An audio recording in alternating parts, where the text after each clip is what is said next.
Hartlepool, where neighbours Darlington were the visitors for an all-third division cup tie. One of few neutral observers was our reporter, Gerald Sinstead.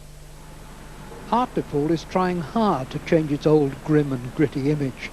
They're promoting the historic quay as a tourist attraction. They're proud of their marina. They're seeking to pull in new investment. But a rainy Friday night in the northeast is still a rainy Friday night. On the eve of a local derby in the FA Cup, the corner flag just beside the Hartlepool ground is where the pints are sunk and the fat is chewed. We've been in the bottom four more times than I can remember. But we've been promoted twice, you know. A lot of people don't know that. The FA Cup's always important. It's a chance for the club to make a bit of money, but it's extra important with us playing Darlington, because it's always important for us to beat local rivals Darlington. 2-0. That's what we're hoping for. We've got a scratch team out. You have 2 suspended and about 5 injured. Mick Tate, Hartlepool's midfield player, was one of the doubts. He was pronounced fit enough to start, but wasn't likely to last the full 90 minutes. My dilemma is that my goalkeeper has a sore hamstring. Now, I don't normally put another goalkeeper on the bench. I would put someone in there that would cover Mick. But I'm trying to cover everywhere at once here, and there's not enough bodies to go around.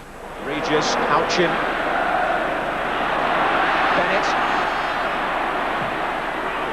Houchen! Brilliant goal! In 1987, Keith Houchen was a Coventry Cup winner.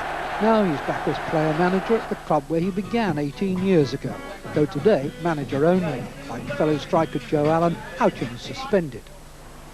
Their opponents come from 15 miles up the road and 13 places up the third division table.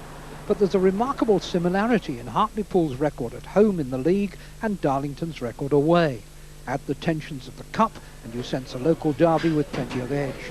Nobody with more insight than Darlington's Paul Olsen. When the clubs last met in the cup, he played for Hartlepool. But I don't think it'll be a pretty game, you know. There'll be tackles flying, the conditions are not so good, and yeah, it'll be blood and guts, but it'll be an enjoyable game. A wet pitch and a blustery wind are not unusual in these parts, and Hartlepool in the stripes were 1 up just before the quarter hour. Scott Sloan the scorer. A bit too soon though to be asking the manager about a new contract, because 10 minutes later Darlington were level. Steve Gaughan's cross met by Phil Brown.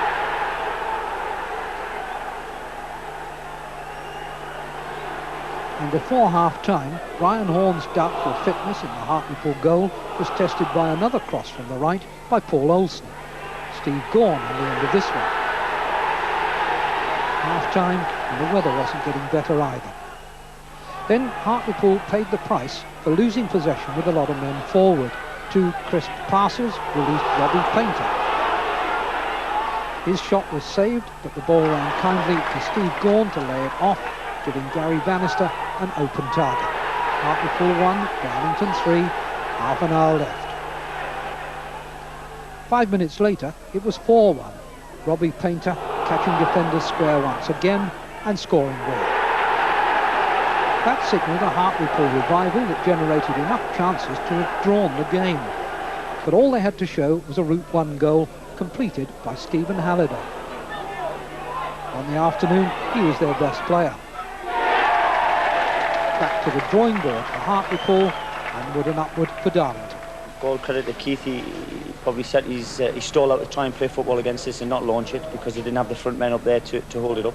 But I thought once we got past the first 20 minutes and we started to compete against them, that we would eventually win through, because I think we play, at this moment I'd like to see we're probably a little bit better football side than them.